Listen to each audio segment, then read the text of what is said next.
There were pamphlets and even some grammar books, small compared to the Bible, that were printed prior to the printing of the Latin Vulgate, by Gutenberg.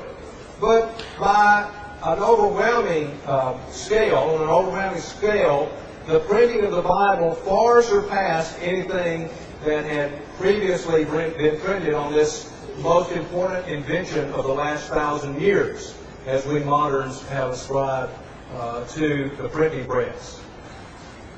Then, after the printing press was invented, a man by the name of Erasmus, in 1516, or in about that time period, began to collate Greek texts. Now, what do I mean by collate? I mean to collect them, to compare them, to note differences between the texts. There are minor differences between every Greek text and every other Greek text. We have no two that are perfectly identical to any substantial degree, but again, these are very minor, usually scribal errors that can be identified and corrected. But this was a very important development. The Greek church in the East was coming under pressures to preserve their text, the Byzantine text that we talked about, and many of those texts found their way to the West. And Erasmus began to utilize those to create an authoritative text of the Greek New Testament. I mean, a very important step forward in the translation challenge. His work was continued by a person that let's just refer to as Stephanus. That was then continued by Theodore Beza and the Elzevir brothers in turn. So they are producing a text, incorporating more and more textual witnesses as they become available, in an effort to produce what could be called, and was called, a received text. A text that would be received by the churches everywhere. Now, if you go see the museum exhibit, there will be an example, and I'm going to need some help from my friends. There is an example as you walk through the courtyard door of an Elzevir text dated 1644. I was going to say 42, but I would have been wrong. 1644. And as you look at that text, think about the history that was involved in producing that authoritative Greek text. It's incredible the way God moved through history to preserve that text for us. Now, the received text then became the basis for all of the major English translations following its introduction. William Tyndale, and these are approximate dates. The ranges, this is just a representative date. Tyndale produced his translation of the English Bible in around 1526. Miles Coverdale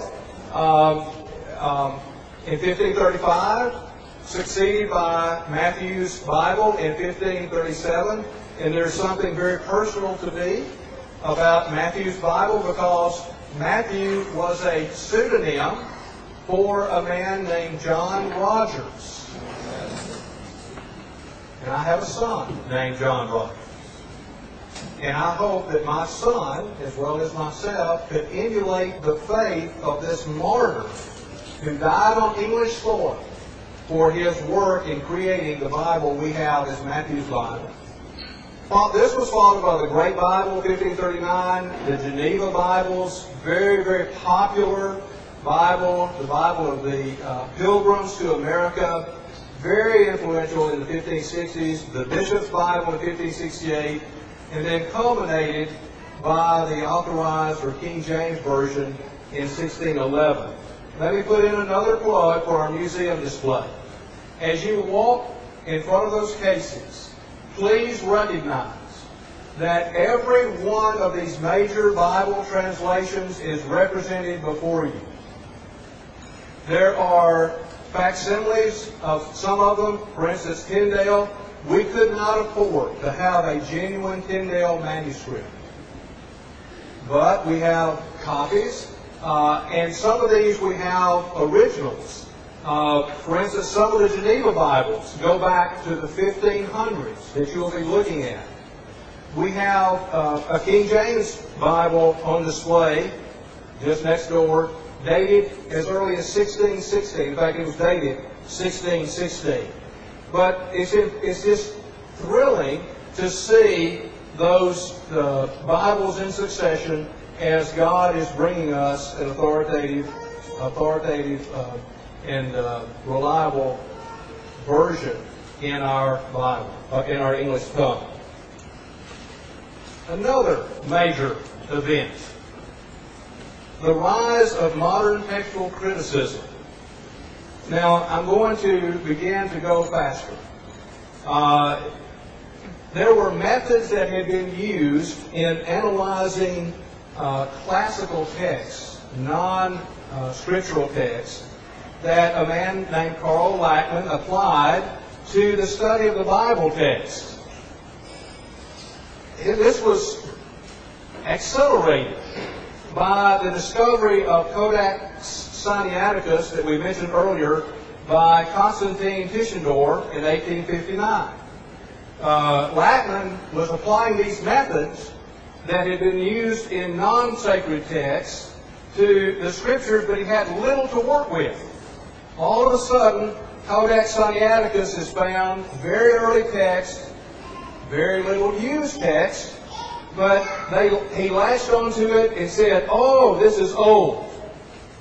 Then Westcott and Hort began to emphasize another old text found in the Vatican's library, consequently called Codex Vaticanus. And this resulted in them issuing a revised version of 1885, the very first to use a text we call the critical text.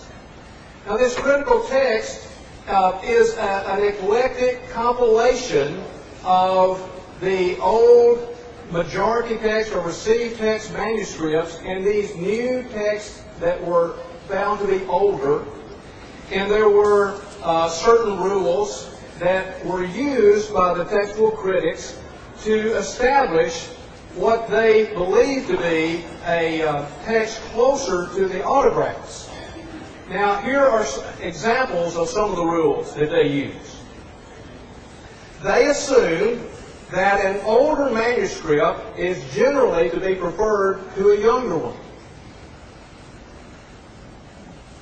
Maybe, but maybe not. There are questions here that we need to face. What if the older manuscripts survived because they had not been used very much?